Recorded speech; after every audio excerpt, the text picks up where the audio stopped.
Dr. Aadeel Akhtar is the CEO and founder of PSYONIC, which is essentially a prosthetic company that integrates biology and technology.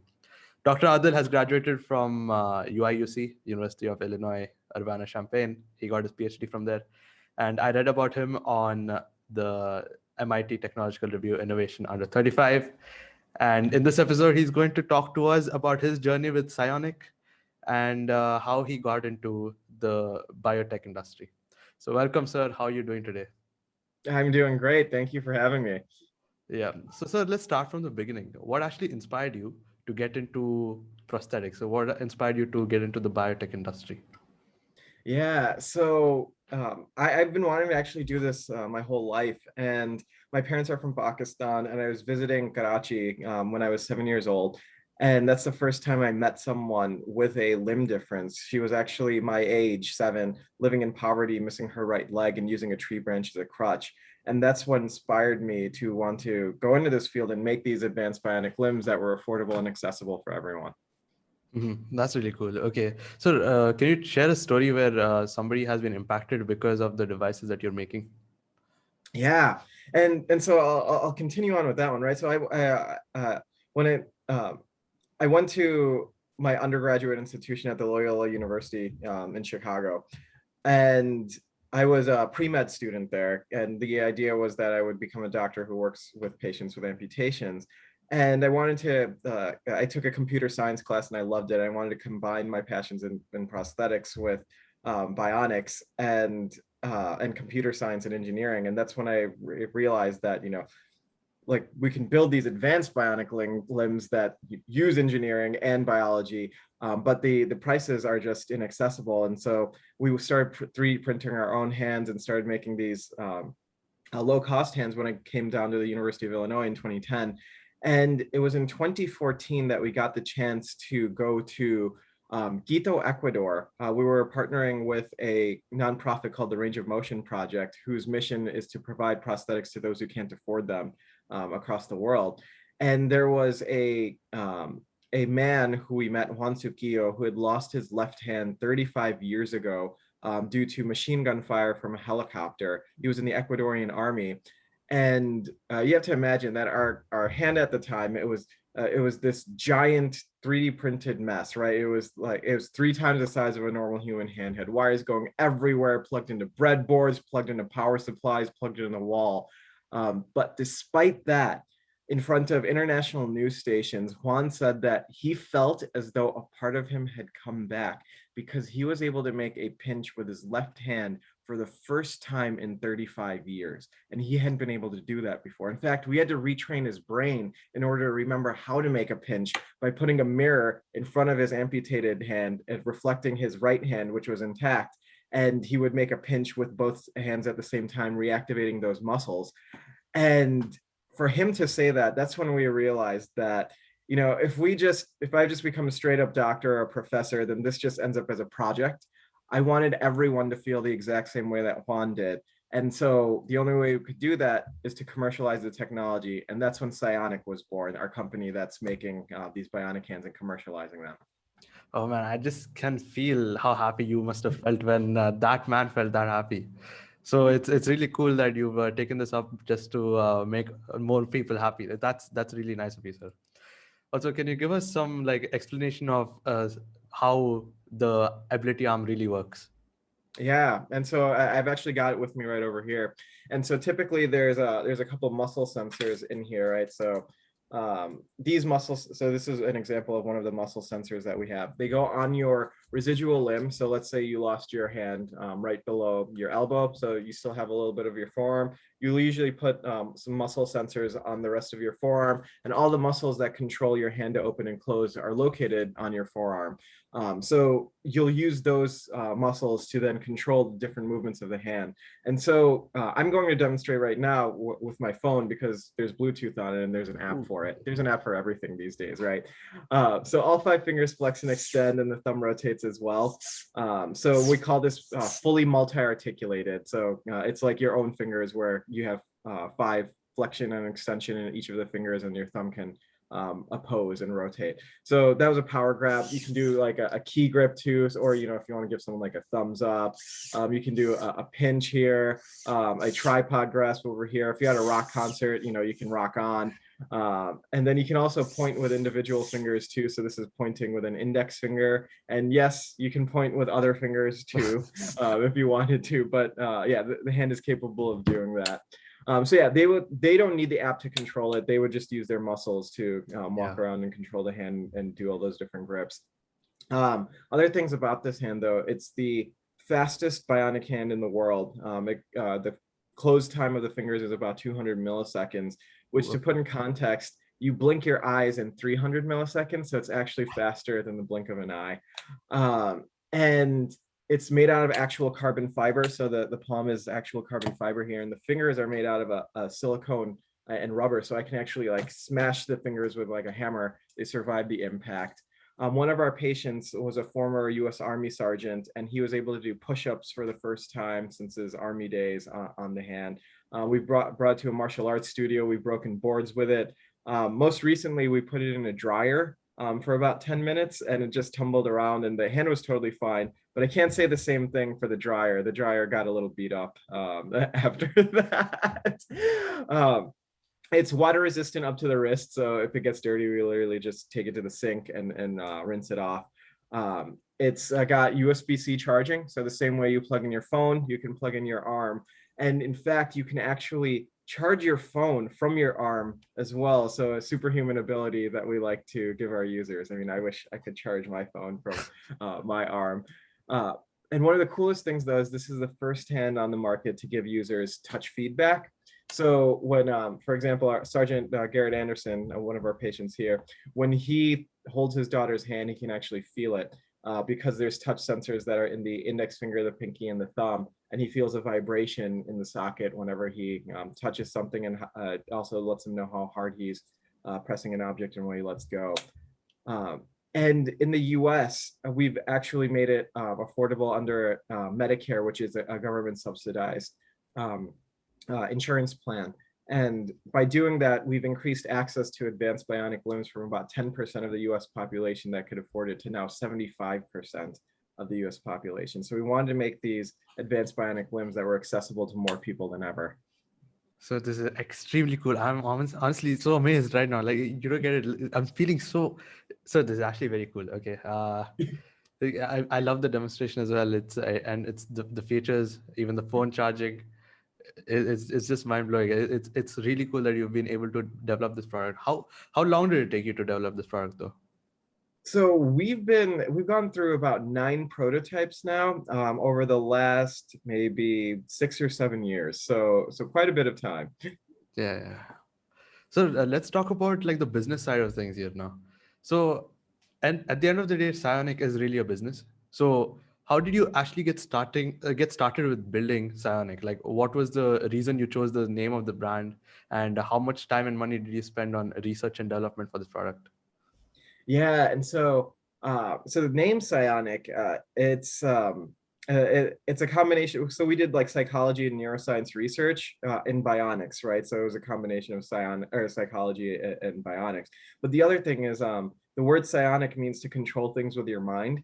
And so it was like, oh, well, we're kind of controlling things with our mind, and eventually we'll have like brain implants that you can use to control the hand and all of that.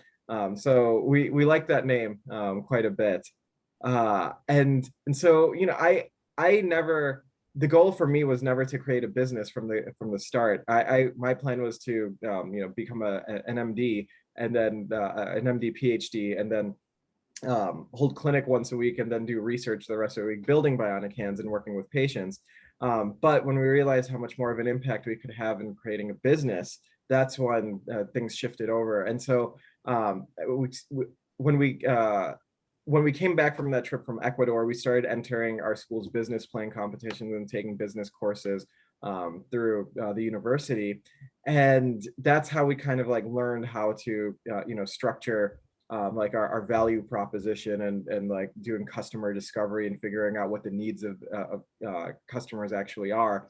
And and so we've won over, I think, $1.4 million in government grants, and we've raised about the same amount of money from angel investors as well over the last that was over the last 2 years that we did those raises and won those grants. And we've got several other grants that are hopefully going to go through in the next year. So yeah, we've been able to grow quite significantly over the last past years. Yeah. So for any startup, it is important to get the customers first. So how do you actually reach out to customers? How do you get clients? Yeah, so we do that in a couple of ways. Right now, we've been only in a limited release in the Midwestern United States, so around Chicagoland area. And in the next month, we'll actually be doing a nationwide release to be available across the entire US. And then next year, it'll be available worldwide. And the way there's only about 1,000 clinics in the US that do prosthetics. And so we have a list of all of them. And so we've just been reaching out to every single one of them. But we plan on doing a whole social media campaign too that kind of shows off some of the cool things that our hand can do, like I mentioned, doing push-ups and putting it in a dryer and breaking boards and things like that. And so through that, we want to kind of reach new patients who might have gave up on prosthetics before because of they might not have been durable enough, or they might not have been functional enough, and show them that this thing can do a lot of things that no other prosthetic hand could do. And so hopefully we'll reach a lot of new customers that way as well. I see. So what are the important skills that you learned in life that has actually shaped you to be the person you are today, to be able to develop and maintain and manage PSYONIC? Yeah, I would say that probably the most important thing, and for any entrepreneur, is just grit, basically not giving up, and perseverance, right? So not giving up when things look really, really bad. I mean, to give you an example, right? In 2017, we spent the summer in Shenzhen, China.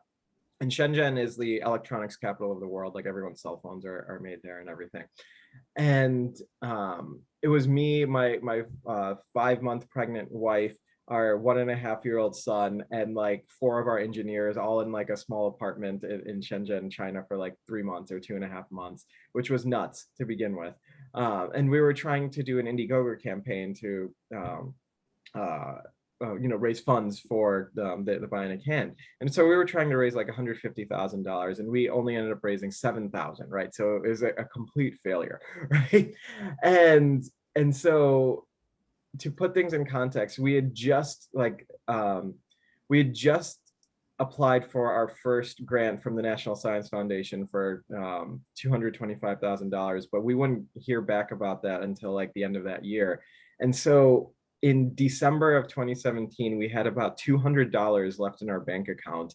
And if we had not gotten that grant, we would have been scrambling. And so January of 2020 or 2018, we had $200,200 in our bank account and basically saved the company, right? But that moment was one of those where we could have easily have given up, because it was we don't have the funding, we're not going to get the funding, and we can all go get our jobs at Google and Facebook and Microsoft and wherever, and be comfortable.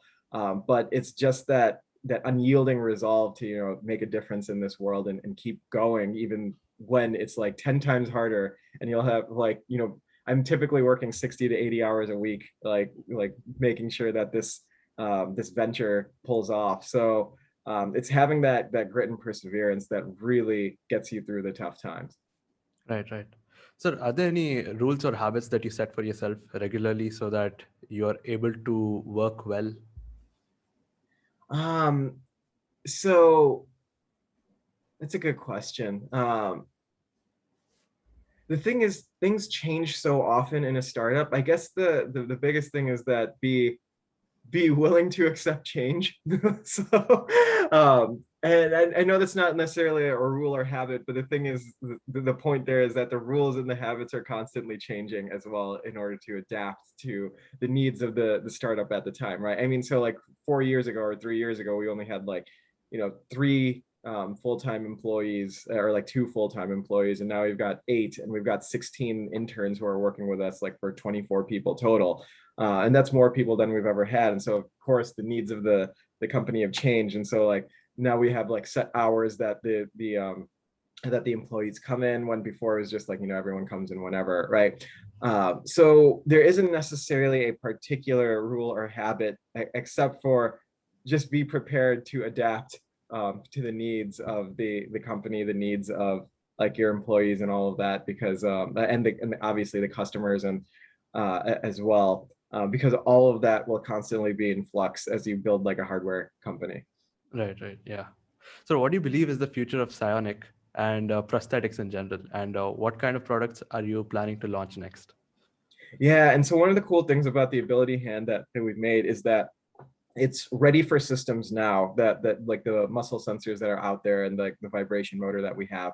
But it's also, we made it to be compatible with new control systems that come out in the future. So we have several researchers that we around the US that we collaborate with, that are doing things like spinal cord implants and brain implants to control the hand. And also they can stimulate those neurons and those the peripheral nerves in the body to have it feel like it's coming from your fingers as well. And so that's definitely these kind of more invasive approaches where it's directly stimulating your brain or your nervous system. That's where the field is definitely heading over the next 5 to 10 years. And that's why we wanted to make our hand useful for those systems as well. So we're ready to go with that. And that's kind of the future that we want to head towards. We want to be at the forefront of these bio-integrated technologies. And our tagline is actually redefining human. And by integrating these biological, our technology with these biological interfaces, it's going to change what it means to be human for these individuals, right? Because it's no longer like, flesh and blood, but actually like these robotic mechanics that are perceived by your brain to be a part of you instead of this like external tool. And that's kind of where what we're going for in the next 5-10 years with this kind of technology. Right. All right, sir. Thank you very much for joining us and sharing such valuable information with us. It was an honor to have you here, sir. And we hope that you reach a lot of customers, a lot of people, and change lives. Thank you, sir. Thank you.